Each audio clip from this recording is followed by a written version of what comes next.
Hello good evening. Hello good evening सबों को। नमस्ते, जय श्री जय जोहार।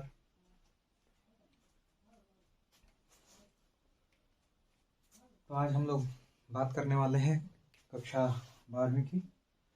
तो यह जो टॉपिक है एकदम इम्पोर्टेंट है, याद रखिएगा, पेपर में पूछता है। हम पढ़े उस समय भी यही पार्ट था, पर थोड़ा बहुत चेंजेस हो गए हैं आजकल। तो ध्यान से देखिएगा, समझिएगा। पसंद आए तो लाइक कीजिएगा, शेयर कीजिएगा, खूब पढ़िएगा, दोस्तों को भी पढ़ाइएगा।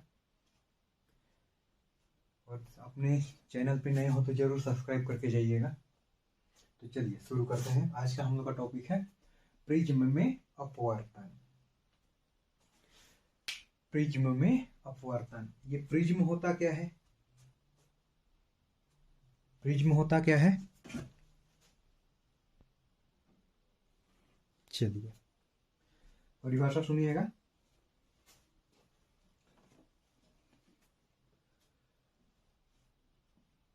उस समांगी पारदर्शी माध्यम को प्रिज्म कहते हैं। क्या बोला गया है? उस समांगी माध्यम को, उस समांगी पारदर्शी माध्यम, पारदर्शी इसलिए बोला गया है क्योंकि प्रकाश किरण या हम लोग इसके आर पार देख सकते हैं। तो उस पारदर्शी या उस समांगी पारदर्शी माध्यम को प्रिज्म कहते हैं, जो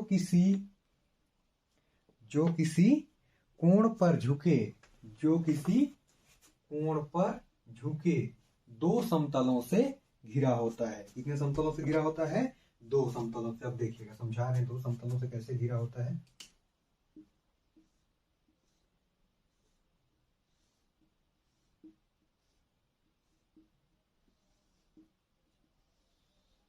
ये देखिए,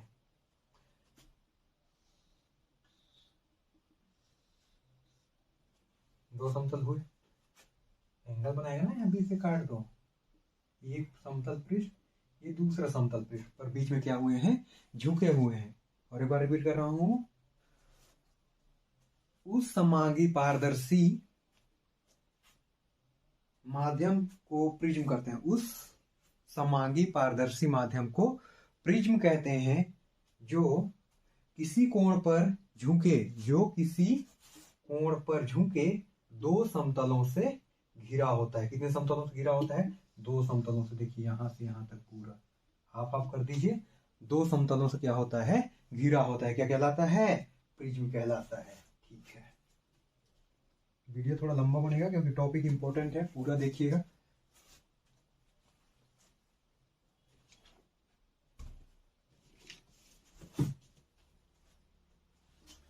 अब देखते हैं प्रिज्म में प्रकाश का अपवर्तन होता कैसे है। मान लीजिए ये क्या है? प्रिज्म है। क्या है? प्रिज्म है। थोड़ा बड़ा बनाते हैं, थोड़ा किनारे बना देते हैं, बार बार नहीं बनाएंगे, करते हैं फिर बाद में समझा लेंगे और एक बार बना लेंगे, कोई प्रॉब्लम नहीं। चलिए, तो ये क्या है? अपना प्रिज्म है। क्या है? प्रिज्म है।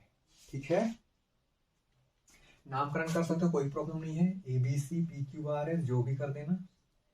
तो हमने बोला एक प्रिज्म है। क्या है? ABC है। क्या है? ABC है। ठीक है, मान लेते हैं एक प्रकाश किरण ऐसे आपतित होती है। एक प्रकाश किरण आपतित हो रही है, जा रही है, जिसका नाम क्या कर देते हैं हम लोग? P रख देते हैं। क्या रख देते हैं? P रख देते हैं। ठीक है, प्रकाश किरण क्या रख देते हैं? P।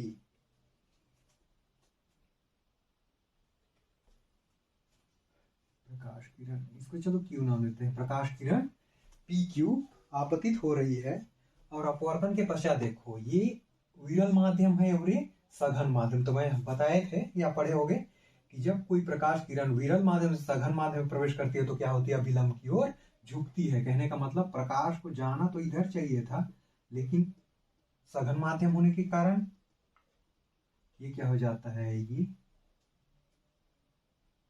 ऐसे हो जाता है। उसके बाद जैसे ही सघन से फिर विरल में पहुंचता है, वो पुनः क्या करता है? वहां से निकल जाता है। जितना एंगल से यहाँ निकल रहा है उतने एंगल से उधर भी निकल जाएगा, जिसको क्या नाम दे देते हैं हम लोग?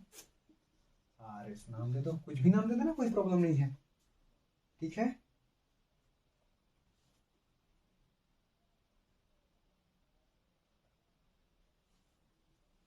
इतना क्लियर है। अब हम क्या करेंगे, बिंदु Q और R पर अभिलंब खींचेंगे ऐसे। इस बिंदु को बाद में R दे देंगे, इसमें भी ऐसे अभिलंब खींचते हैं ऐसे। ये अभिलंब है R, इसको नाम दे दिया गया है MO। उसको क्या कर दें, N कर दें, कुछ भी नाम करना कोई दिक्कत नहीं है, N। उसके बाद देखिए ये तो ऐसे जाना चाहिए था, तो इस प्रकाश किरण को भी कैसे आना चाहिए था, इधर से आना चाहिए था। तो मान लेते हैं ऐसे आते हैं, यहीं से आते हैं, एक दूसरे को कटते हैं, क्या करते हैं, काटते हैं। तो इसको ऐसे गुजरना चाहिए था, और ये इसको क्या कर रहे हैं, खंडी। तो यहाँ जो भी कोण बनेगा वही क्या कहलाता है, विचलन कोण कहलाता है। क्या कहलाता है, विचलन कोण। इसको क्या से दर्शाते हैं, विचलन कोण को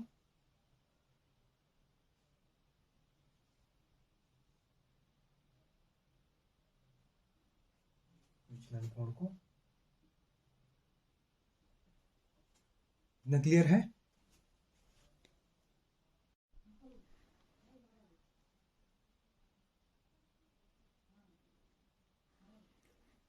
hello good evening, hello good evening सबों को, नमस्ते, जय श्री जय जोहार।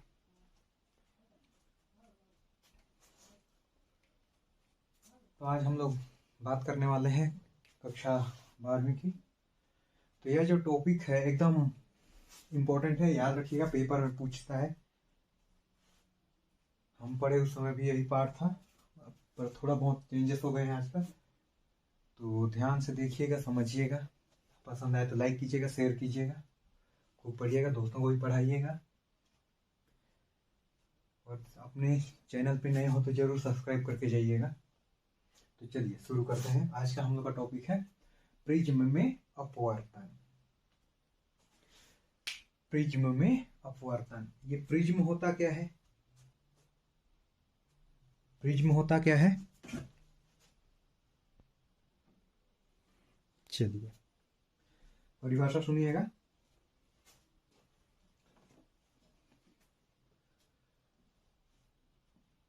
उस समांगी पारदर्शी माध्यम को प्रिज्म कहते हैं। क्या बोला गया है, उस समांगी माध्यम को, उस समांगी पारदर्शी माध्यम, पारदर्शी इसलिए बोला गया है क्योंकि प्रकाश किरण या हम लोग इसके आर पार देख सकते हैं। तो उस पारदर्शी या उस समांगी पारदर्शी माध्यम को प्रिज्म कहते हैं, जो किसी कोण पर झुके, जो किसी कोण पर झुके दो समतलों से घिरा होता है। कितने समतलों से घिरा होता है, दो समतलों से। अब देखिएगा, समझा रहे हैं दो समतलों से कैसे घिरा होता है।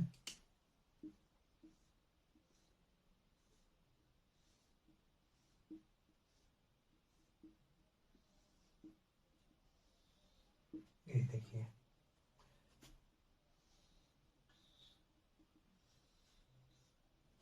दो समतल हुए, एंगल बनाएगा ना, यहाँ बीच से काट दो, एक समतल पृष्ठ, ये दूसरा समतल पृष्ठ, पर बीच में क्या हुए हैं, झुके हुए हैं। और एक बार रिपीट कर रहा हूं, उस समांगी पारदर्शी माध्यम को प्रिज्म कहते हैं, उस समांगी पारदर्शी माध्यम को प्रिज्म कहते हैं, जो किसी कोण पर झुके, जो किसी कोण पर झुके दो समतलों से घिरा होता है। कितने समतलों से घिरा होता है, दो समतलों से। देखिए यहां से यहां तक पूरा हाफ हाफ कर दीजिए, दो समतलों से क्या होता है, घिरा होता है। क्या कहलाता है, प्रिज्म कहलाता है। ठीक है, वीडियो थोड़ा लंबा बनेगा क्योंकि टॉपिक इंपॉर्टेंट है, पूरा देखिएगा।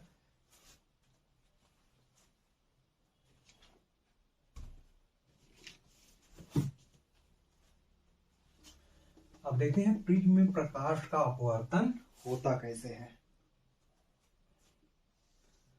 मान लीजिए ये क्या है, प्रिज्म है। क्या है, प्रिज्म है। थोड़ा बड़ा बनाते हैं, थोड़ा किनारे बना देते हैं, बार बार नहीं बनाएंगे, करते हैं फिर बाद में समझा लेंगे, और एक बार बना लेंगे, कोई प्रॉब्लम नहीं। चलिए, तो ये क्या है, अपना प्रिज्म है। क्या है, प्रिज्म है। ठीक है, नामकरण कर सकते हो, कोई प्रॉब्लम नहीं है, ABC PQRS जो भी कर देना। तो हमने बोला एक प्रिज्म है, क्या है, ABC सी है। क्या है? ए बी सी है। ठीक है। मान लेते हैं एक प्रकाश किरण ऐसे आपतित होती है, एक प्रकाश किरण आपतित हो रही है, जा रही है, जिसका नाम क्या कर देते हैं हम लोग? पी रख देते हैं। क्या रख देते हैं? पी रख देते हैं। ठीक है। प्रकाश किरण क्या रख देते हैं?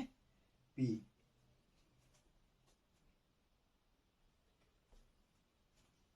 प्रकाश किरण, इसको चलो क्यू नाम देते हैं। प्रकाश किरण पी क्यू आपतित हो रही है और अपवर्तन के पश्चात देखो ये विरल माध्यम है और ये सघन माध्यम। तो मैं बताए थे या पढ़े होंगे कि जब कोई प्रकाश किरण विरल माध्यम से सघन माध्यम में प्रवेश करती है तो क्या होती है? अभिलंब की ओर झुकती है। कहने का मतलब प्रकाश को जाना तो इधर चाहिए था, लेकिन सघन माध्यम होने के कारण ये क्या हो जाता है? ये ऐसे हो जाता है। उसके बाद जैसे ही सघन से फिर विरल में पहुंचता है, वो पुनः क्या करता है? वहां से निकल जाता है। जितना एंगल से यहाँ निकल रहा है उतने एंगल से उधर भी निकल जाएगा, जिसको क्या नाम दे देते हैं हम लोग? आर एस नाम दे दो, कुछ भी नाम दे देना, कोई प्रॉब्लम नहीं है। ठीक है।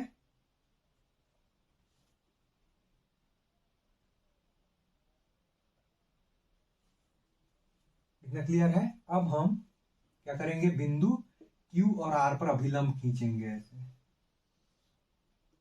इस बिंदु को बाद में R दे देंगे, इसमें भी ऐसे अभिलंब खींचते हैं ऐसे। ये अभिलंब है R, इसको नाम दे दिया गया है M O। उसको क्या कर दें? N कर दें, कुछ भी नाम करना, कोई दिक्कत नहीं है। N। उसके बाद देखिए ये तो ऐसे जाना चाहिए था, तो इस प्रकाश किरण को भी कैसे आना चाहिए था? इधर से आना चाहिए था। तो मान लेते हैं ऐसे आते हैं, यहीं से आते हैं, एक दूसरे को कटते हैं। क्या करते हैं? काटते हैं। तो इसको ऐसे गुजरना चाहिए था और ये इसको क्या कर रहे हैं? खंडित। तो यहाँ जो भी कोण बनेगा वही क्या कहलाता है? विचलन कोण कहलाता है। क्या कहलाता है? विचलन कोण। इसको क्या से दर्शाते हैं? विचलन कोण को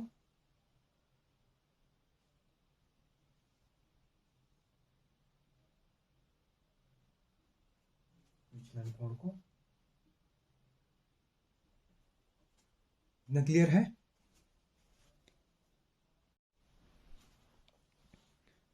चलिए थोड़ा सा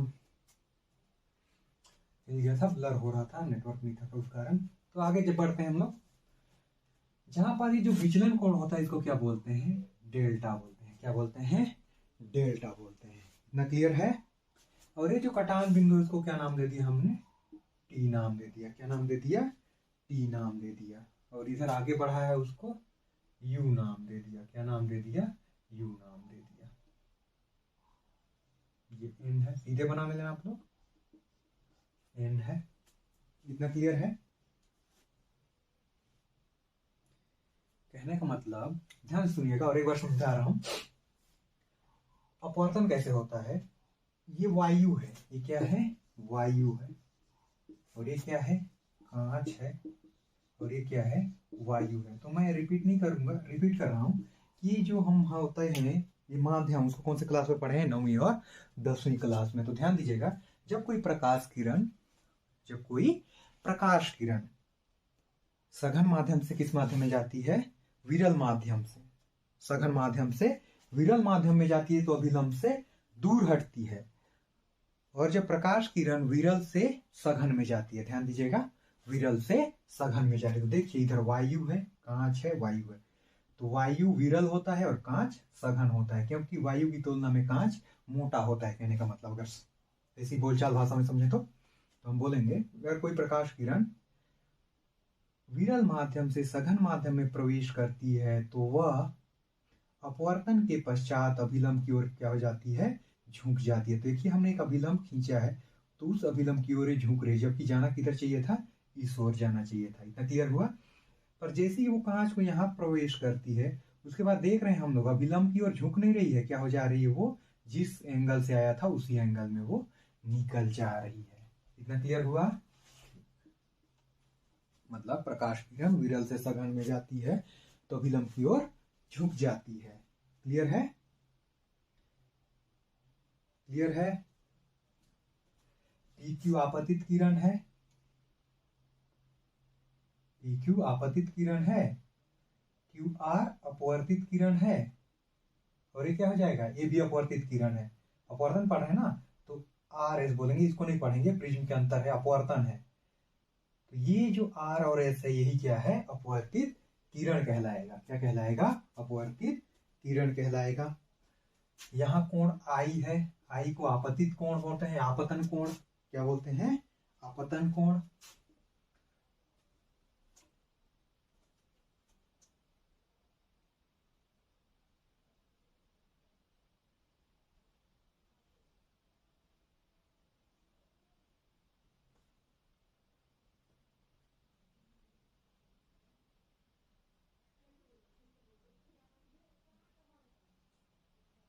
चलिए, इसमें एक बिंदु है, उसको मैं निर्गत कोण बोलते हैं। क्या बोलते हैं, निर्गत कोण। ये जो ई है वो क्या है, निर्गत कोण है। क्या कोण है, निर्गत कोण। क्यों निर्गत कोण बोलते हैं, क्योंकि बाहर जा रही है, आई है, ये R1 हो जाएगा और ये वाला R2 हो जाएगा, क्योंकि प्रकाश किरण यहीं से प्रवेश कर रही है और यहाँ से बाहर जाए, तो दो कोण बन रहे हैं अंदर, R1 और R2। इतना क्लियर हुआ, क्लियर है, इतना क्लियर है। चलिए फिर आगे बढ़ते हैं हम लोग। तो इसी के माध्यम से अपने को एक फॉर्मूला सिद्ध करना है। क्या सिद्ध करना है, फॉर्मूला सिद्ध करना है। वो जो फॉर्मूला होता है उसको क्या बोलते हैं, स्नेल का नियम। कौन सा नियम, स्नेल का नियम। या फिर बोलेगा प्रिज्म के लिए या प्रिज्म के पदार्थ के अपवर्तनांक का सूत्र ज्ञात कीजिए। प्रिज्म के पदार्थ का अपवर्तनांक का सूत्र, प्रिज्म के पदार्थ के अपवर्तनांक का सूत्र या फिर व्यंजक निकालिए बोलेगा। क्लियर है इतना। तो चलिए आगे जा रहे हैं हम लोग। चित्र थोड़ा बड़ा बन गया है तो किनारे बना रहा हूं।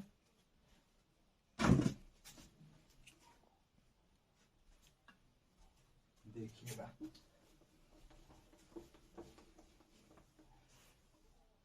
क्वेश्चन क्या बोलेगा, प्रिज्म के पदार्थ का अपवर्तनांक, अपवर्तनांक क्या का व्यंजक या फिर सूत्र, या फिर बोलेगा प्रिज्म के पदार्थ के अपवर्तनांक के लिए व्यंजक निकालिए या फिर सूत्र निकालिए, या फिर बोलेगा म्यू, यही पर बोलेगा, या म्यू बराबर होता है साइन ए प्लस डेल्टा एम अपॉन 2, और पूरे के बटे में हो जाएगा साइन ए बटा 2, साइन ए बटा 2। इतना पूरा बोलेगा। व्यंजक ज्ञात कीजिए बोलेगा, सूत्र ज्ञात कीजिए, या फिर बोलेगा डायरेक्ट सिद्ध कीजिए कि म्यू बराबर होता है साइन ए प्लस डेल्टा एम बटा 2, और पूरे के बटे में साइन ए बटा 2, साइन ए बटा 2। इतना को सिद्ध कीजिए बोलेगा। क्या कीजिए बोलेगा, सिद्ध कीजिए। तो आगे देखते जाइएगा लाइन से। सबसे पहले चित्र बना लीजिएगा।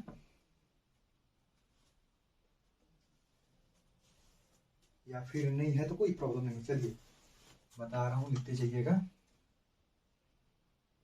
पहले चित्र बना लें, ठीक है। चलिए पहले चित्र भी बनाओगे, बाद में वर्णन करोगे, कोई प्रॉब्लम नहीं है, आपका जैसा सुविधा हो बना लीजिएगा। ये क्लियर है। प्रकाश किरण ऐसे आ रही है, मोटा होने के कारण ऐसे गई और इधर से निकल गई। उसके बाद यहाँ पर एक लंब कीजिए ऐसे, यहाँ भी एक लंब कीजिए ऐसे, इसको ओ नाम दे दीजिए, MON नाम दे दो, कोई दिक्कत नहीं है। प्रिज्म ABC है, प्रिज्म ABC है। प्रकाश को ऐसे जाना चाहिए था, लेकिन वो इधर दब गई मोटा होने के कारण। इस बिंदु को Q नाम दे दो, इस बिंदु को R नाम दे दो, इसको O नाम दे दो। क्लियर है। उसके बाद ये इसको पीछे की ओर मिला दो, क्योंकि ये किरण यहाँ से आती हुई प्रतीत होनी चाहिए, लेकिन वो इधर से गई। तीर चिन्ह दिखा दो ताकि किरण निकल रहा है वो भी पता चले। ये P Q R और ये S, इतना क्लियर है। आपतन कोण I, यहाँ लिख देते हैं आपतन कोण I, परावर्तन कोण इसको परावर्तन कोण R1, R2, अपवर्तन कोण की परावर्तन कोण बोलता हूँ।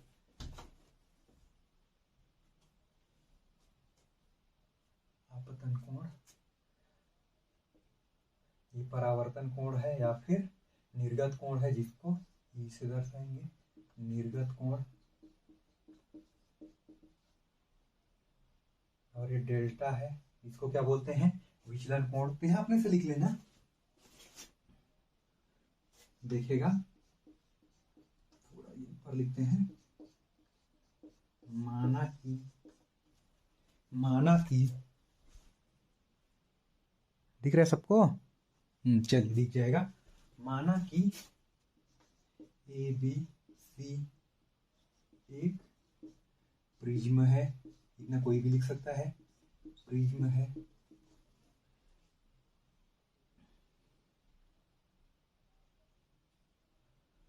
जिसमें प्रवेशित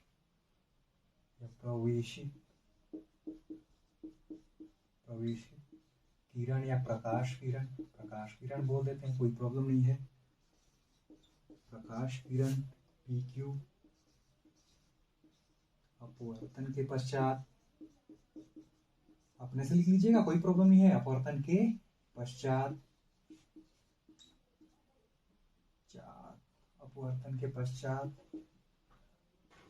RS दिशा में निकल जाती है या फिर गुजर जाती है। क्लियर है? इतना ठीक है। फिर बोल दीजिएगा कोण MQP बराबर I आपतन कोण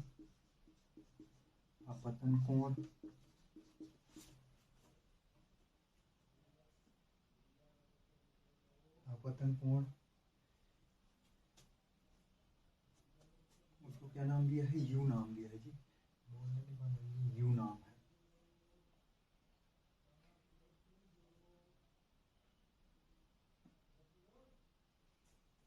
उसके बाद बोल दीजिएगा आपतन कोण है OQR, ये बिंदु का नाम R है, OQR ये वाला कोण OQR आपतन है, वो अपवर्तन, प्रकाश का अपवर्तन हो रहा है, इसलिए इसको बोलेंगे अपवर्तन कोण।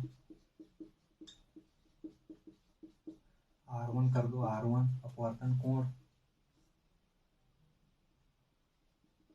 फिर बोलेंगे कोण QRO, कोण QRO बराबर R2। ये कौन सा कोण है,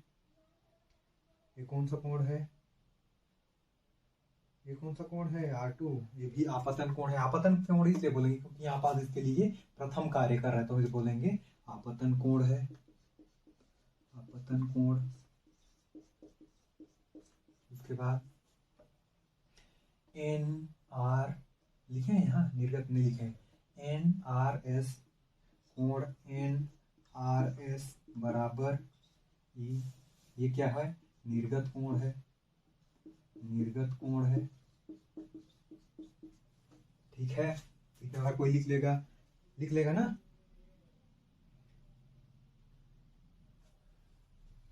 उसके बाद और एक कोण क्या बच गया, R, इसको क्या नाम दे दिया है, T नाम हो, USTU, ठीक है, STU। उसके बाद बोलेंगे कोण STU बराबर डेल्टा, ये क्या है, विचलन कोण है।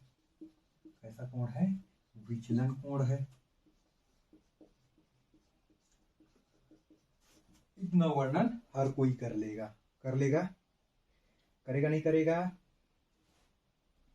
इतना हर कोई कर लेगा वर्णन। कर पाओगे सब लोग? कर पाओगे? कर पाओगे इतना? चलिए लाइक कीजिए और पूरा देखिएगा। मोस्ट इंपॉर्टेंट है 5 या फिर 6 नंबर। 5 या फिर 6 नंबर, बहुत होता है 5-6 नंबर। क्लियर है? तो चलिए अब हम बोलेंगे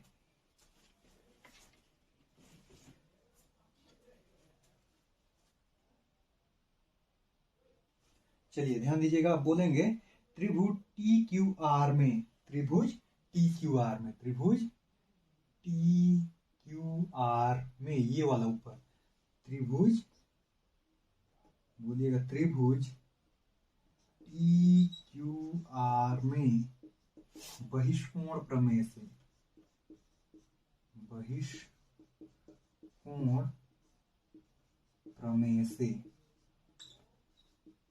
सबको क्लियर आ रही है आवाज? त्रिभुज टी क्यू आर में बहिष्कोण प्रमेय से। तो ध्यान दीजिएगा, वीडियो लंबा होने दीजिए पर समझिए आराम से, क्योंकि इंपॉर्टेंट है।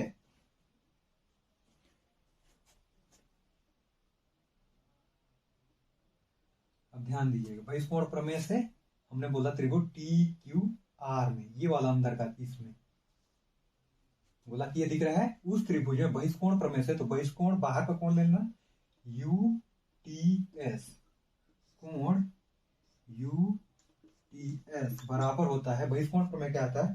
सुदूर दो अंतःकोणों के योगफल के बराबर होता है। कहने का मतलब टी क्यू आर प्लस कोण टी क्यू आर प्लस कोण, बहिष्कोण प्रमेय क्या कहता है कि किसी भी त्रिभुज का बहिष्कोण या बाह्य कोण सुदूर, मतलब कि इस कोण से दूर, सुदूर मतलब दूर के दो कोणों के योग के बराबर होता है। अर्थात कोण टी क्यू आर और कोण टी आर क्यू, कोण टी क्यू आर और टी क्यू आर, ये वाला कोण, और कोण टी आर क्यू, ये वाला कोण टी आर क्यू। इतना क्लियर है? इतना क्लियर है? क्लियर है नहीं है? है? चलिए ठीक है, अब मान रखते जाइए। देखिएगा यूटीएस कितना है? डेल्टा है, तो डेल्टा रख दीजिए। कोई प्रॉब्लम है?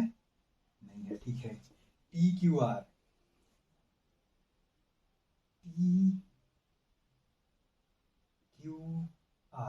तो देखिए यहां पास क्या बन रहा है, पूरा ध्यान दीजिएगा।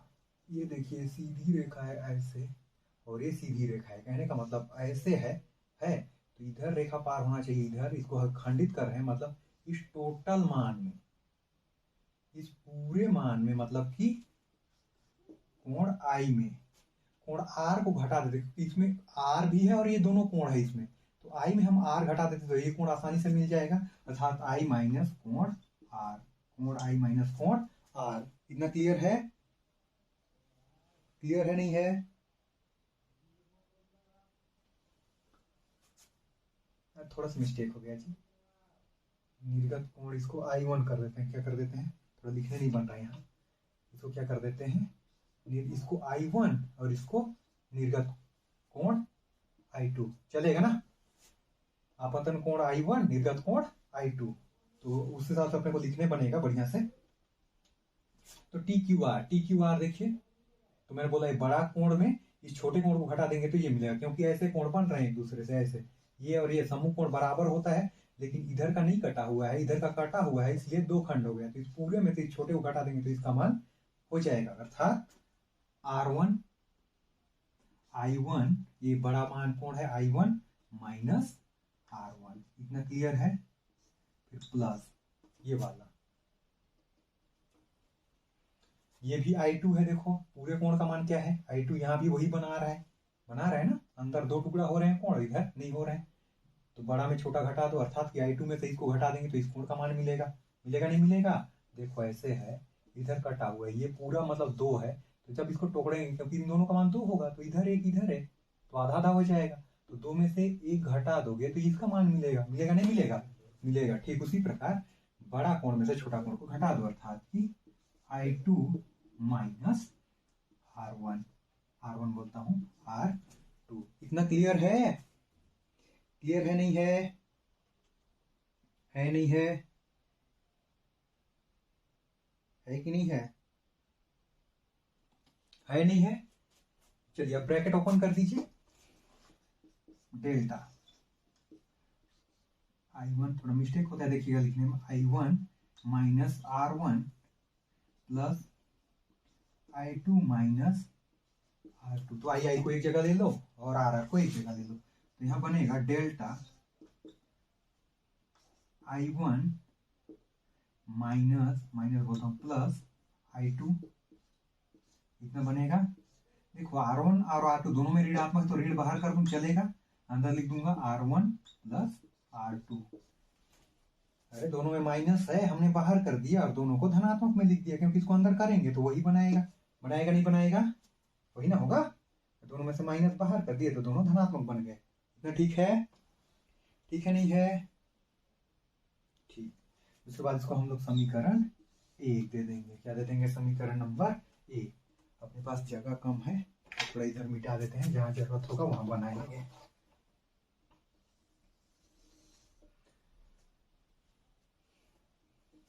यहाँ आई लिख दो क्योंकि I2 लिए हैं, नहीं तो दिक्कत हो जाएगा। I2 क्लियर है? समीकरण 1 दे दिए। अब त्रिभुज बोलेंगे।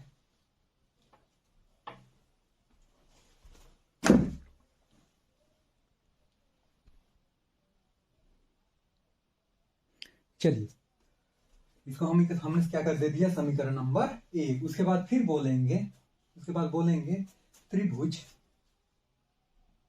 पुनः बोलेंगे पुनः त्रिभुज। अब ये वाला नीचे वाले को ले लो, ऊपर लिए फिर नीचे लेना। ध्यान दीजिएगा इसमें 2 ही ट्रिक है, ऊपर लेना है जस्ट नीचे लेना है, उसके बाद आपको कुछ भी नहीं करना है। तो हम बोलेंगे त्रिभुज QOR या ROQ। त्रिभुज क्या बोले? QOR बोले, ROQ बोल दो, कोई प्रॉब्लम नहीं, किधर से भी बोल दो। त्रिभुज ROQ में अब ध्यान दीजिएगा, पाइथागोरस प्रमेय लिख दे रहा हूं, पुस्तक में नहीं है, नहीं पाइथागोरस नहीं यूज करेंगे क्योंकि उसमें भुजा का इसमें कोई रोल नहीं, अपने को कोण का मतलब है तो हम कोण बोलेंगे। ठीक है, बोलेंगे त्रिभुज ROQ में, ROQ। नीचे वाला दूसरा त्रिभुज, पहला तो ले लिए, नीचे वाला तो देखिएगा त्रिभुज के तीनों कोणों का योग कितना होता है? 180 अंश होता है। तो हम बोलेंगे R1 प्लस R2 प्लस ये वाला कोण क्या है? कोण ROQ या QOR, इधर से भी बोलो कोई प्रॉब्लम नहीं है। तो हम बोलेंगे कोण ROQ बराबर हो जाएगा 180 अंश, क्योंकि हम जानते हैं त्रिभुज के तीनों कोणों का योग कितना होता है? 180 अंश। होता है नहीं होता है? होता है कि नहीं होता है? होता है ना? ठीक है। अब उसके बाद हमको बड़ा कोण चाहिए, क्योंकि इसका कोण तो मालूम है, इसका मान चाहिए ना, तो हम उसको बचाएंगे, बाकी को दूसरे साइड ले जाएंगे। तो यहाँ हो जाएगा कोण ROQ बराबर 180 माइनस R1 प्लस R2। यही हो जाएगा, क्योंकि दोनों धनात्मक, उधर जाके दोनों ऋणात्मक हो जाएंगे। क्लियर है? इतना नहीं दिख रहा है नीचे? देखिए R1 प्लस R2, त्रिभुज के तीनों कोणों का योग 180 अंश है। ROQ का मान चाहिए, इसलिए दूसरे साइड R1 प्लस R2 जाके माइनस हो गया। हुआ नहीं हुआ? हुआ। चलिए ठीक है, अब आगे चलते हैं। बोर्ड थोड़ा छोटा हो गया जी, अटेगा नहीं अटेगा पता नहीं है।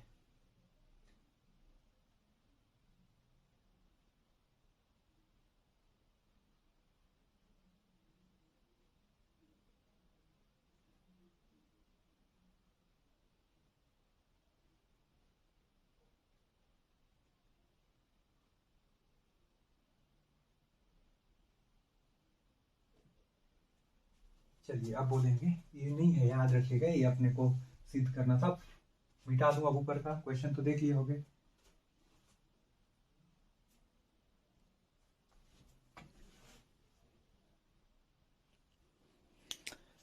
चलिए अब हम आगे बढ़ते हैं। 2 हो गया, पहला, दूसरा, तीसरा। क्लियर है? और एक बार रिपीट कर रहा हूं, पहला लेना है, दूसरा लेना है, और तीसरी बारी में क्या लेना है? पूरे को लेना है। अब बोलेंगे, अब चतुर्भुज, ध्यान दीजिएगा, चतुर्भुज ए क्यू ओ आर में, त्रिभुज ए फिर क्यू फिर ओ फिर आर में। कितने लोग को पता है चतुर्भुज के चारों कोणों का योग कितना होता है? हाथ खड़ा कीजिए। अरे चलो, हंस रहा, मजाक कर रहे हैं, क्योंकि मजाक करने से डर भगता है। ठीक है, तो अब उठाओगे तो भी नहीं पता चलेगा। तो हम बोल रहे हैं चतुर्भुज के चारों कोणों का योग कितना होता है। नवी क्लास भेजेंगे अगर नहीं पता होगा तो, ध्यान दीजिएगा। ठीक है, कितना होता है चतुर्भुज के चारों कोणों का योग? त्रिभुज का कितना होता है? 180। तो चतुर्भुज का कितना हो जाएगा? जट डबल 360 अंश हो जाएगा। क्लियर है इतना? चलिए आगे बढ़ते हैं। उसके बाद बोलेंगे, पूरा कोण को बारी बारी से लेते जाना है। कोण ए, नामकरण कर दोगे तो भी कोई प्रॉब्लम नहीं है, कोण ए या कोण ओ ए आर, तो हम सीधे सीधे लिखें, कोई प्रॉब्लम है? सीधा लिखने में किसी को कोई प्रॉब्लम है? नहीं है ना? चलिए कोई बात नहीं है। कोण ए प्लस, हमने बोला अब चतुर्भुज पी क्यू आर में, तो चतुर्भुज ले लिए पी क्यू ओ आर में, इसी बड़े में ले रहे हैं, यहां से लेकर यहां, यहां से यहां, यहां से यहां, यहां से यहां, मतलब कि ऐसे वाला त्रिभुज में ले रहे हैं, ऐसे वाला में। ठीक है, चतुर्भुज में यही वाला चतुर्भुज है ना, चतुर्भुज की बात कर रहे हैं, मिस्टेक हो गया, त्रिभुज बोल दिया। उसके बाद कोण ए, फिर कोण क्यू प्लस कोण ओ प्लस कोण आर बराबर 360 अंश। इतना क्लियर है? क्लियर है इतना? है नहीं है? है?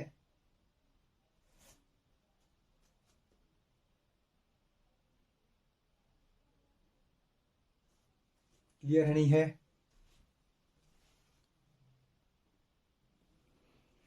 सॉरी जी, बार बार थोड़ा डिस्टर्बेंस के लिए, अरे क्या करें, गांव में रहते हैं तो आ जाते हैं, किसी को जरूरत पड़ता है मदद के लिए। तो हम लोग आगे बढ़ते हैं, यही पास थे, चतुर्भुज ले लिए हैं ए क्यू ओ आर में, बड़ा वाला चतुर्भुज लिए हैं। ठीक है, कोण ए, कोण ए का मान है अपने पास? नहीं है, अगर होता तो वहां लिखते। ध्यान दीजिएगा, कोण ए ही रहेगा, प्लस कोण क्यू। अब यहां ध्यान दीजिएगा, कोण क्यू 10वीं क्लास में पढ़े हो कि किसी रेखा पर जब दूसरी रेखा क्या होती है? लंब होती है, तो वहां का जो कोण बनता है वो कितना होता है?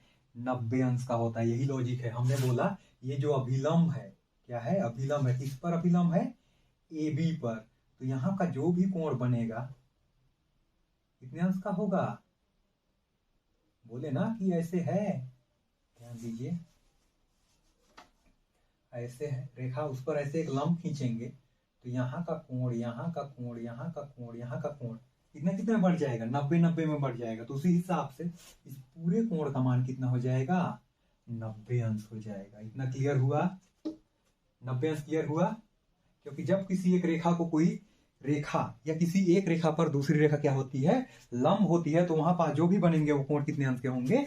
90 अंश के। क्योंकि ये जो क्यू है, यहाँ पास ये जो एम ओ है, वो क्या हो रहा है? ए बी पर लंब है, तो यहाँ जो भी कोण बनेंगे वो कितने अंश के होंगे? 90 अंश के। इसलिए क्यू बराबर कितना हो गया? 90 अंश। फिर प्लस कोण ओ, कोणों का मान है अपने पास, यहाँ पास देखो आर ओ क्यू, कोण आर ओ क्यू है 180 माइनस R1 प्लस R2, तो यहाँ लिख देंगे 180 अंश minus R1 plus R2। Clear है? प्लस कोण छूट गया है जी, यहाँ कोण आर। अब ये कोण आर देखो, ये रेखा भी एसी रेखा पर क्या है? लंब है। क्या है? लंब है। तो यहाँ का जो भी कोण बनेगा वो भी कितने अंश का होगा? 90 अंश का होगा। इसलिए 90 अंश बराबर 360 अंश। इतना क्लियर हुआ? हुआ नहीं हुआ? हुआ। चलिए ठीक है, अब जो जो अंक है सबको जोड़ दो। कोण ए प्लस, जोड़ दो, 9 दूनी 18, क्लियर हुआ? 18 हुआ नहीं हुआ? हुआ कि नहीं हुआ? हुआ कि नहीं हुआ? यहाँ अरे 9 9 18, 180 plus 180 minus R1 plus R2 बराबर क्या हो जाएगा? 360 अंश। किसी को दिक्कत है यहाँ पास? कोई दिक्कत नहीं है। अब देख लीजिए, कोण ए माइनस R1 प्लस R2 बराबर 360, इधर छूट गया 360। आप लोग जाते हैं तो ध्यान दीजिएगा, ये लीजिए, क्लियर है इतना? उसके बाद ये जो जोड़ेंगे 18, 180 180 वो प्लस होगा इधर, लेकिन बराबर से, बराबर है उससे उधर जाएगा दूसरे साइड, तो क्या हो जाएगा? माइनस हो जाएगा 360। अब बताइए 360 में 360 जाएगा तो क्या बचेगा? क्या बचेगा? 0 बचेगा। 0 ना बचेगा? ठीक, तो कोण ए बराबर हो जाएगा, ये ऋणात्मक है, उधर जाए क्या हो जाएगा? धनात्मक, अर्थात R1 प्लस R2 बन जाएगा। बनेगा नहीं बनेगा? बनेगा, बनेगा ना? अगर किसी को दिक्कत है तो इसको समीकरण नंबर 2 से दे सकते हो, कोई प्रॉब्लम नहीं है, क्योंकि इसका यूज किए हैं। R1 प्लस R2 आया, आया नहीं आया? इसको समीकरण नंबर 3 दे दो, क्योंकि इसका यूज करेंगे। ये हो जाएगा समीकरण नंबर 3, पहला, दूसरा, ये समीकरण नंबर तीसरा हो गया। हुआ कि नहीं हुआ? हुआ नहीं हुआ? हुआ।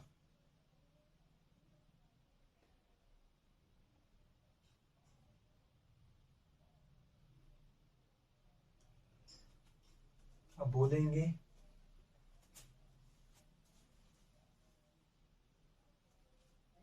यहाँ पास न्यूनतम विचलन की स्थिति में, आप ध्यान दीजिएगा, न्यूनतम क्या है? न्यूनतम विचलन की स्थिति में क्या होता है? अब मान लीजिए ये जो कोण है R1 R2, न्यूनतम विचलन मतलब ये R1 और R2 का मान एकदम बराबर है।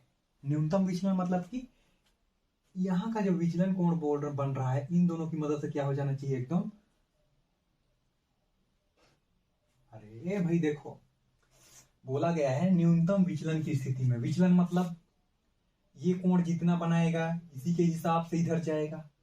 अरे देखो, यहाँ से किरण प्रवेश कर रही है तो मुड़ेगी अभिलंब की ओर, झुकेगी थोड़ा, क्योंकि जाना इधर चाहिए था, लेकिन अभिलंब की ओर झुकी। देखो झुकी ना। जब R1 और R2 का मान क्या हो जाएगा? एकदम बराबर हो जाएगा। क्या हो जाएगा? बराबर हो जाएगा। तो यहाँ का जो विचलन कोण होगा वो एकदम न्यूनतम हो जाएगा। क्या हो जाएगा? न्यूनतम, क्योंकि R1 और R2 के मान क्या हो जाएंगे? बराबर हो जाएंगे। तो आपको कुछ नहीं करता है, न्यूनतम विचलन की स्थिति में बोल दीजिएगा R1 बराबर R2। तो इन दोनों को क्या ले सकते हैं? R ले सकते हैं। क्या ले सकते हैं? R ले सकते हैं। तो समीकरण 3 में मान रख दीजिएगा, यहां बोल दीजिएगा समीकरण 3 से।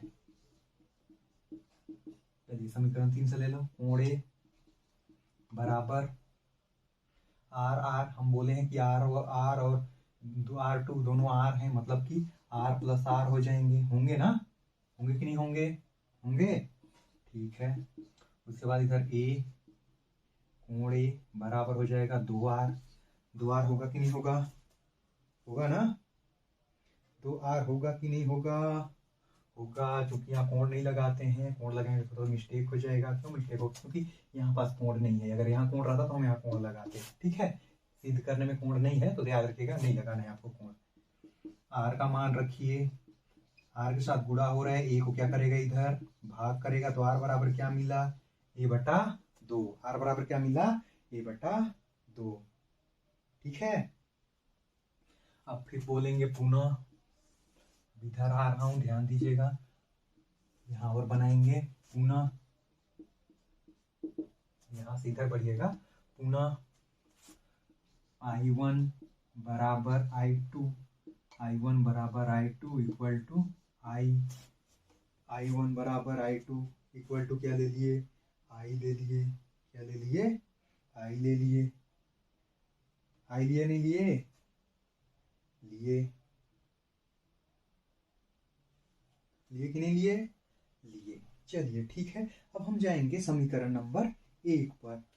अभी उस समय समीकरण इसी में रखे क्योंकि आर आर इसमें है और आई किस में है, समीकरण नंबर 1 में है, और कहीं तो है नहीं जो उसको हम लें। तो किसको देंगे? समीकरण 1 को। आपको सोचना नहीं है इसको कहाँ लेना है, समीकरण 1 से बोल देंगे, समीकरण 1 से। इतना क्लियर हुआ? ठीक है, चलिए समीकरण 1 क्या है एक बार लिख लो।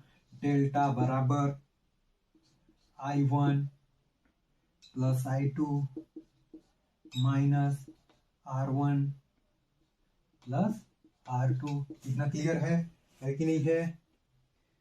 इतना क्लियर है नहीं है? चलिए ठीक है। I1 I2 को क्या हो जाएगा, I1 I2 आई के बराबर है, अर्थात सीधे सीधे लिख दूं 2i चलेगा। i और ये i दोनों मिलके 2i। R माइनस यहाँ हो जाएगा 2r, क्योंकि R1 R2 को हमने क्या लिया है, R लिया है, यह है ना, तो 2r हो जाएगा। होगा कि नहीं होगा? होगा। ठीक, अब दोनों से दो उभयनिष्ठ ले लो। दोनों से दो क्या कर लो, उभयनिष्ठ ले लो।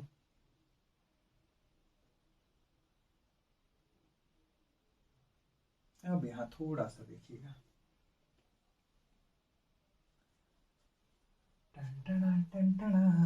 चलिए देखिए 2i ठीक है, 2r का मान कितना हो जाएगा, a हो जाएगा। क्योंकि r का रखेंगे तो बार बार काटना पड़ेगा, इसलिए हम बोलेंगे 2r बराबर सीधे सीधे क्या लिख दें, a लिख दें। तो मतलब 2i माइनस 2r को क्या लिख सकते हैं, a लिख सकते हैं। ये समीकरण नंबर 4, कोई दिक्कत नहीं है। ये समीकरण नंबर 5, जितना चाहिए समीकरण दे दीजिए, कोई दिक्कत नहीं है।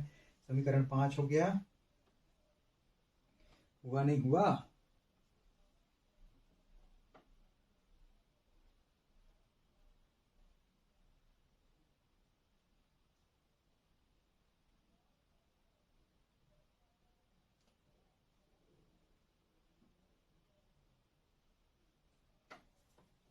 बस इतना आया? दिख रहा है कि नहीं दिख रहा है सबको? नीचे नहीं दिख रहा है थोड़ा, चलिए नीचे जाते हैं। चलिए I1 बराबर I2 इक्वल टू I न्यूनतम विचलन की स्थिति में है, तो इसमें न्यूनतम विचलन की स्थिति में दर्शा दो डेल्टा एम मिनिमम। देखिएगा डेल्टा मेरा मन बन नहीं रहा है, आप बना लीजिएगा। तो देखिए ऋणात्मक इधर आगे क्या हो जाएगा, धनात्मक, अर्थात a प्लस डेल्टा एम बराबर 2i। क्लियर है? क्लियर है नहीं है? ठीक। 2 गुणा हो रहा है इधर आके भाग करेगा, मतलब a प्लस डेल्टा एम बटा 2 इक्वल टू क्या हो जाएगा, i हो जाएगा। होगा नहीं होगा? होगा कि नहीं होगा? होगा।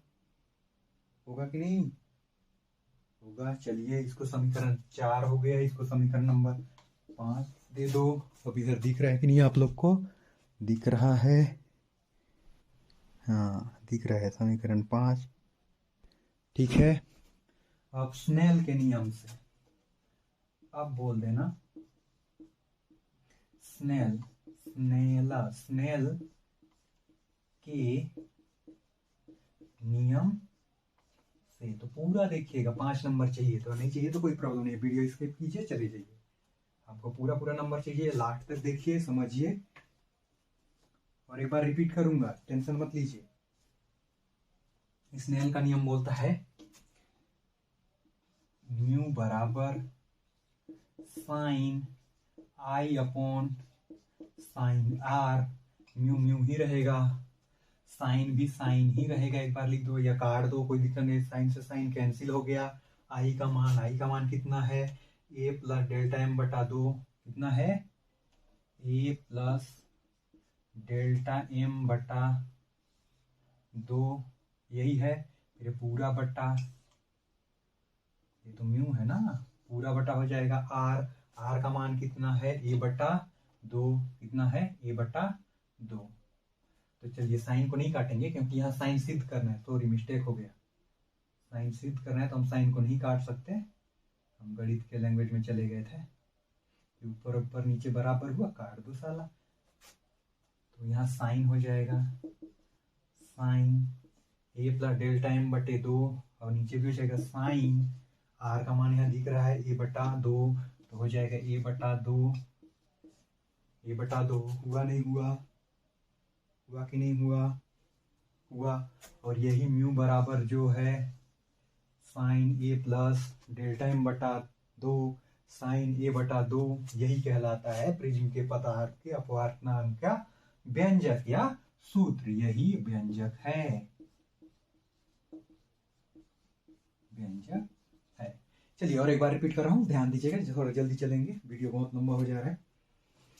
प्रश्न आपसे पूछेगा, प्रश्न आपसे पूछेगा, क्या पूछेगा कि प्रिज्म के पदार्थ का अपवर्तनांक का व्यंजक या सूत्र, या फिर डायरेक्ट बोलेगा प्रिज्म के पदार्थ के लिए म्यू बराबर साइन ए प्लस डेल्टा एम बटा 2 पूरे के बटे में साइन ए बटा 2 सिद्ध कीजिए, या अपवर्तनांक का व्यंजक ज्ञात कीजिए, प्रिज्म के पदार्थ का सूत्र ज्ञात कीजिए। आपको समझ जाना है, आपको यही बनाना है। 3 क्वेश्चन बनेंगे, व्यंजक ज्ञात करो, सूत्र ज्ञात करो, या फिर डायरेक्ट साइन ए प्लस डेल्टा एम बटा 2 साइन आई ए बटा 2। 3 प्रश्न बनेंगे इसी पे एक प्रश्न के। तो सबसे पहले आपको चित्र बना लेना है। ये हमने बोला ये एक प्रिज्म है जिसका नामकरण कर दिए हैं एबीसी, बोले है ना, एबीसी एक प्रिज्म है। पीक्यू एक आपतित किरण है जो इधर से आ रही है, प्रिज्म जैसे ही प्रवेश करती है, क्योंकि ये विरल है, ये सघन है, सघन माध्यम प्रवेश करेगी तो अभिलंब से क्या हो जाएगी, अभिलंब की ओर झुकेगी। इधर जाना चाहिए था, देखो झुक गया कितना, फिर यहाँ गया, जैसे ही यहाँ पहुंचा विरल विरल विरल माध्यम पाया, जैसे ही अपना माध्यम पाया अभिलंब से क्या हो गया, फिर दूर हट गया। देखो जाना इधर चाहिए था, जाना सीधा चाहिए था ना, लेकिन वो अभिलंब से क्या हो गया, दूर हट गया। हटा कि नहीं हुआ, हटा, हटा, ठीक है। उसके बाद देखिएगा इसका जो विचलन मिले, ये विचलन कैसे मिलेगा, दोनों का काल्पनिक रेखा पीछे की ओर बढ़ा दीजिएगा। ये किरण इधर जाना चाहिए था और ये किरण इधर से आते हुए प्रतीत होना चाहिए था। वही प्रतीत किरण जहां मिलेंगे एक दूसरे को, वहीं पर क्या बनाएंगे, विचलन कोण डेल्टा बनाएंगे, ठीक है। आपतन कोण I1, अपवर्तन को क्या बोले हैं, आपतन कोण, अपवर्तन हो रहा है प्रकाश, इसलिए अपवर्तन कोण R1, आपतन कोण R2, निर्गत कोण I2, ठीक है इतना। तो यहाँ पे बोल दिए, देखा कुछ भी कर देना, नो प्रॉब्लम, क्योंकि नाम का वहां कोई उल्लेख नहीं है, पर याद रखिएगा त्रिभुज का नाम यहाँ पर डिपेंड करेगा। पी क्यू आर बोलेगा तो पी क्यू आर रखिएगा, लेकिन ये भी ये बोला इसलिए ए बी सी रखे, ठीक है। माना कि एबीसी एक प्रिज्म है, माना कि एबीसी एक प्रिज्म है, ठीक है। और प्रिज्म क्या को बोलते हैं, ऐसा पारदर्शी माध्यम जो 2 मुड़े हुए समतल पृष्ठ से बंद आकृति होती है, ठीक है। तो चलिए आगे बढ़ते हैं। जिसे प्रवेशित, जिसमें प्रवेशित प्रकाश, प्रवेश वहां थोड़ा सेंटर नहीं है, प्रिज्म है जिसमें प्रवेशित प्रकाश किरण पीक्यू अपवर्तन के पास, जिसमें प्रवेशित प्रकाश किरण, प्रवेश करने वाली प्रकाश किरण पीक्यू अपवर्तन के पश्चात आरएस दिशा में निकल जाती है या गुजर जाती है, आप बोलिएगा, कोई प्रॉब्लम नहीं है। उसके बाद फिर देखिए कोण एम क्यू पी आपतन कोण, एम क्यू पी आपतन कोण I1, आपतन कोण बोले है ना, I1 आपतन कोण। उसके बाद कोण ओ क्यू आर, कहाँ गया ओ क्यू आर, ये वाला अपवर्तन कोण, बीच में इसलिए अपवर्तन कोण R1 अपवर्तन कोण। उसके बाद क्यू आर ओ, ये वाला कोण क्यू आर ओ, ये वाला कोण R2 बराबर हो जाएगा, ये आपतन कोण है क्योंकि इसके लिए आपतन का कार्य कर रहा है, ठीक है। इस पृष्ठ के लिए ये आपतन का कार्य कर रहा है, इसलिए उसको आपतन कोण बोला गया है, कंफ्यूज नहीं होना। NSR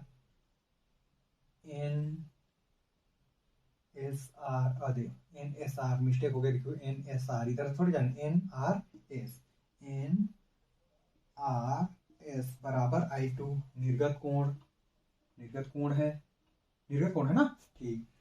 S T U delta विचलन कोण है, और आपको जो उसमें वर्णन करना है कर दीजिएगा, कोई प्रॉब्लम नहीं है। उसके बाद ध्यान दीजिएगा, हम बोलेंगे तो कंडीशन लगा देते हैं, चलिए। तो त्रिभुज टी क्यू आर में, त्रिभुज टी क्यू आर में, ऊपर वाला त्रिभुज में बहिष्कोण प्रमेय लगाएंगे। बहिष्कोण प्रमेय क्यों लगा रहे हैं, क्योंकि डेल्टा त्रिभुज के बाहर है, लॉजिक है, त्रिभुज के बाहर, इसलिए बहिष्कोण प्रमेय लगाएंगे। बहिष्कोण प्रमेय कहता है किसी भी त्रिभुज का बाह्य कोण दूर के दो अंतः कोणों के योग के बराबर होता है। दूर के दो अंतः कोण का योग यही है, क्योंकि इससे ये तो पास है ना, यही दोनों कोण दूर है, इसलिए इन दोनों कोण के योग के बराबर होगा। तो इसलिए यूटीएस बराबर कर दिया, अंदर के दो कोण देखिए टी क्यू आर, इससे दूर का कोण है ना ये टी आर क्यू, ये भी दूर है, ये वाला कोण, दोनों कोण उससे दूर है ना, ठीक। इसे दोनों कोण को जोड़ दिए, उसके बाद डेल्टा, इसका मान ही है डेल्टा, डेल्टा रख दिए बराबर, इस कोण का मान देखो, ये पूरा कोण ऐसे बताया था क्रॉस, ये पूरा कोण है, ये टुकड़ा हो गया है, तो हम जानते हैं ये जितना बड़ा कोण है उतना ही बड़ा ये पूरा है। तो इस पूरे मान में ही छोटा मान को घटा देंगे तो ये कोण मान मिलेगा ना, मिलेगा कि नहीं मिलेगा, मिलेगा, ठीक है। इसलिए I1 माइनस R2 हो गया, I1 माइनस R1 जी, R2 बोलता हूँ, R1, ठीक है। प्लस दूसरा के लिए, इधर के लिए वही चीज है, ये पूरा बड़ा है, जैसे अब उल्टा क्रॉस कर दो, ये बड़ा है, इधर टूट गया है, तो ये पूरा 2 है, तो ये पूरा 2 होगा, मतलब 1 1 होगा, तो 2 में से 1 घटा दो तो ऊपर का अपने आप पता चल जाएगा। उसी प्रकार इस पूरे में से हम इस छोटे को घटा देंगे, मतलब I2 में से हम R2 को घटा देंगे तो ये मान मिल जाएगा। तो I2 माइनस R1, क्लियर है इतना। उसके बाद ब्रैकेट ओपन कर दिए, I1 minus R1 plus I2 minus R2, आई एक जगह हो गया, तो I1 प्लस I2, फिर दोनों ऋणात्मक इसमें बाहर कर दिए, R1 प्लस R2, इतना तो प्रॉब्लम नहीं है ना। समीकरण 1 दे दीजिए। उसके बाद फिर दूसरा त्रिभुज ले लिए, नीचे का त्रिभुज QOR में, नीचे वाला त्रिभुज QOR में, इसमें भी हम लोग तीनों भुजाओं का योग लगा दिए। तीनों भुजा कहने का मतलब कोण R प्लस कोण R2 प्लस कोण ROQ, ये वाला कोण, क्योंकि तो R1 है, ये R2 है और ये O है, तो इसको क्या बताएंगे, कोण ROQ या QOR, इधर से भी बोलो वही है, कोण ROQ 180 अंश, क्योंकि त्रिभुज के तीनों कोणों का योग 180 अंश होता है। इसका मान चाहिए, इसलिए हमने इन दोनों धनात्मक है, तो इधर क्या हो जाएंगे, ऋणात्मक हो जाएंगे, दोनों जाके ऋणात्मक हुए उस दूसरी साइड। समीकरण 2 दिए, क्लियर हुआ, ठीक। अब दोनों जब कंप्लीट हो जाएगा तो एक बड़ा चतुर्भुज बन रहा है, देखो यहाँ से ऐसे ऐसे ऐसे और ऐसे बन रहा है, नहीं बन रहा है, बन रहा है, ठीक।